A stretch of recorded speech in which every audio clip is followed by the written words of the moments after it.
Okay, there's a lot of quality stuff in here, and all these items you can easily find on eBay brand new for under $17, and that includes shipping.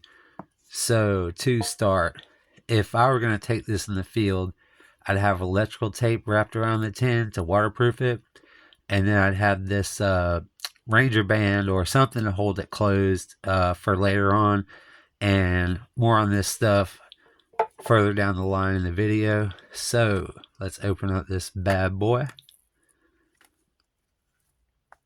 And I'm going to take my time. I'm not going to worry about keeping it around 10 minutes or anything. But this is a knot card. I know that there's like over 100 knots you can learn. But if you pick the right 3, you can get away with 3.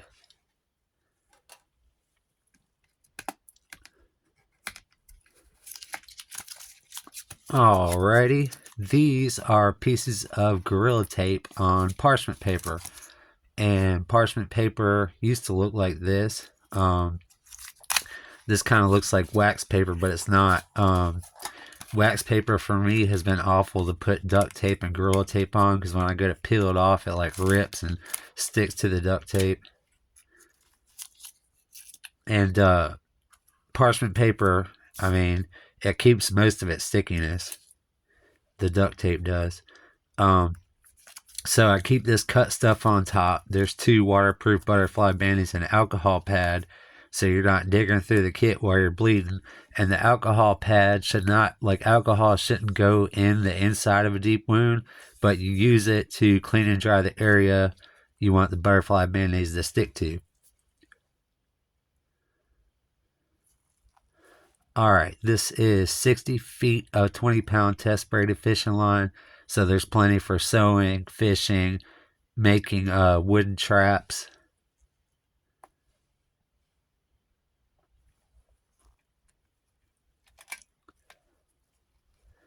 This is 18 feet of 200-pound test braided Kevlar line.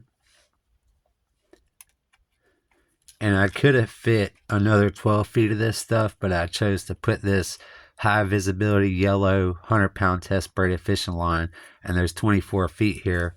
Now, some yellow high visibility stuff is going to stick out like a sore thumb in the woods usually, so you could use this to flag a trap or mark a trail. Got a little Streamlight Nano flashlight, very bright for the size.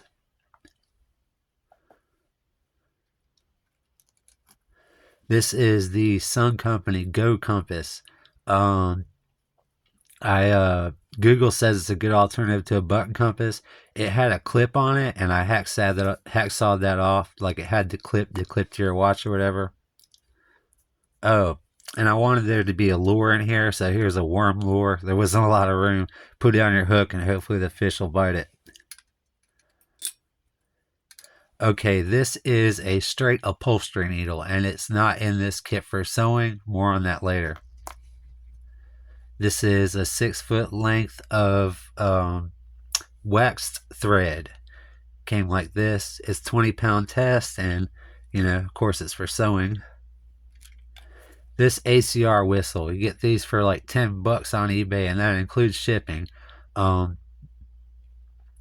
great for Altoid kits because they lay nice and flat, and I got something for it later on in the video.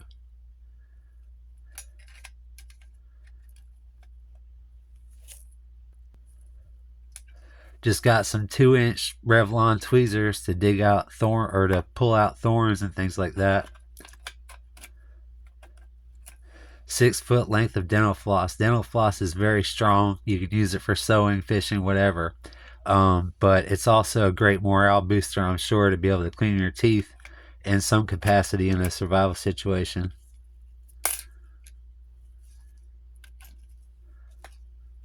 Got a UCO ferro rod, name brand ferro rod. And it's got the handle on it, so it's easier to use when your fingers are cold and you're starting to lose your, I guess it's called fine finger dexterity. This is an Uncle Tommy's fire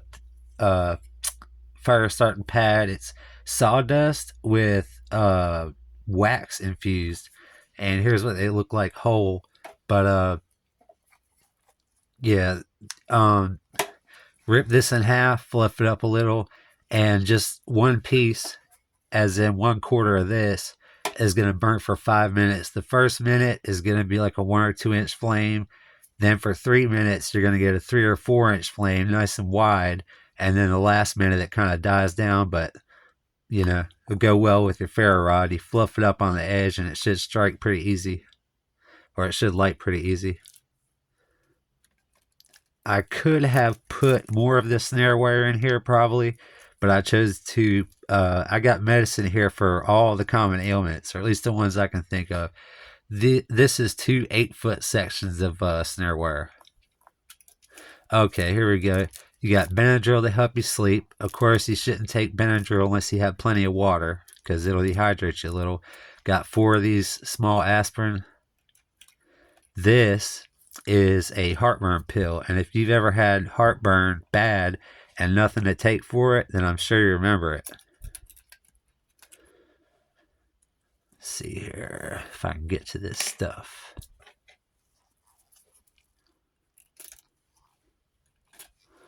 Alright, this is kind of a large needle. It came with a I got a whole pack of these canvas repair needles for just a few bucks on eBay, and I think this is a Glover's needle, so you got stuff to sew with in this kit, and that's what it goes with. Caffeine pills, because if you're used to a lot of caffeine and you go without it for a couple days, you're going to get a bad headache.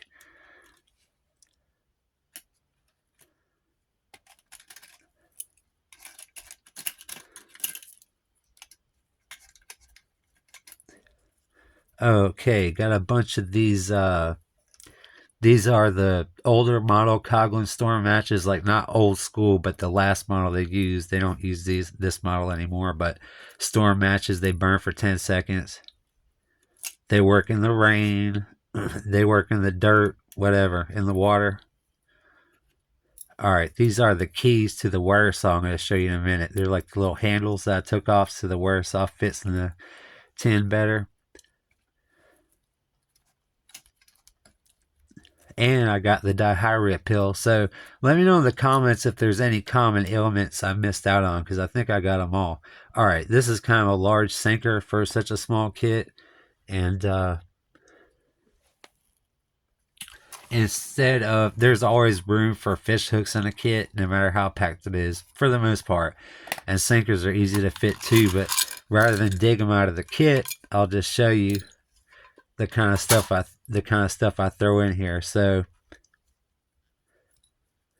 what do they say? You can catch a big fish with a small hook, but you can't catch a small fish with a big hook. So you got the BB sinker, the tiny hook, which is probably best suited for these Altoid kits. Then you got a small but not tiny hook, and I usually put this sinker with it. It's not as small as the BB sinker. And then if I want to go fishing for blue marlin, I use the larger hook and the egg sinker. Now, this sinker is bigger than this egg sinker I just showed you.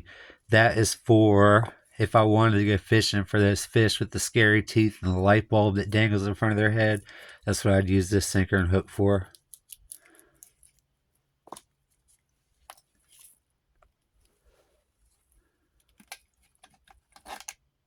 Oh, here we go. Couple aqua tabs. More on that in a minute. Alright, so that's what these rings go to, is this wire saw. This is a military style wire saw, and it's one of 2 half fibs I told in the beginning about everything on eBay. This was $10 with shipping. I got off the ASE website, and ASE has all kinds of good bargains on there. Like, they're not charging an arm and a leg. Like, those cool kits they have, the pocket kits, military, Boy Scout, whatever. Those are only like $40 as far as I can remember. But there's anyway, so this is the survival wire saw for ASE, $10 with shipping. I'm not talking about tax and any of this stuff, by the way. I'm leaving that out. But there's a video by Burner River Bushcraft. I think it's called UST Wire Survival Saw, and he shows you how with the bow saw. Of course, you always want to do the bow saw with one of these wire saws. What took 10 minutes with the bow saw, when he made a buck saw frame, it was like 8 times faster. So you might want to watch that video. It's pretty cool, because with the buck saw frame you can saw like wrist size uh tree logs or branches or whatever in just like a minute, like not much more than a minute. It's pretty cool. I would recommend that video. Okay, this is the CRT MK4, I believe it's called, and it comes in this tin. It was specifically designed to be an Altoid knife, and it comes like this. It had a lanyard, some rope on it or whatever. I took that off, but you can actually baton with this. You can strike a ferro rod with it. You have no problem. This is a good ferro rod striker here, believe it or not.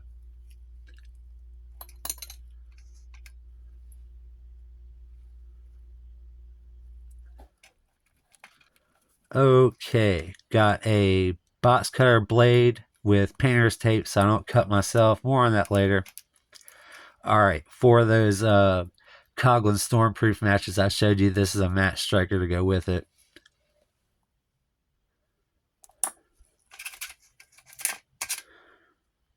Let's see here. How do I go about this?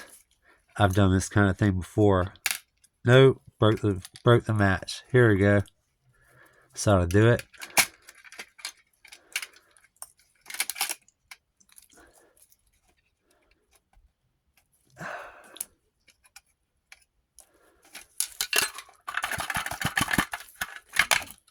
Alright, got a Fresnel lens or Fresnel lens, I'm not sure how to say it. It's an ASC deal. I got it off of eBay though, very cheap. This is going to be what you use when you can. When there's sunlight, you're going to want to save your ferro rod and your matches and use this magnifying lens to start a fire. Here's another ferro striker just in case you wanted it. Now, this is not regular tin foil. This is what's it called? Food grade aluminum foil, and it's for boiling water. You make a cup, you boil water. Some Google searches say don't boil water in tin foil at all. A lot of Google searches say you can reuse food grade aluminum foil many times to boil water if you know the ins and the outs. And I'm going to leave the ins and the outs out because I want to encourage you to research it yourself. Anything you see on my channel, be sure to research it yourself before you actually try it. And this is a 2-foot section, 1 foot by 2 foot section. See, this is a downsized model of what you can make for a tinfoil cup. It's easy to find a YouTube video on how to make this kind of cup. It's the best design I've found. I have this bail on here, but you don't want this style of bail. Like, you don't want to poke a hole in your tinfoil. It's also easy to find a video on how to make the bail that goes under these folds. And that's what these aqua tabs are for. In case you don't want to boil water with, if you don't have a fire or whatever, you can drop an aqua tab into this cup, the metal cup, the food grade aluminum foil cup.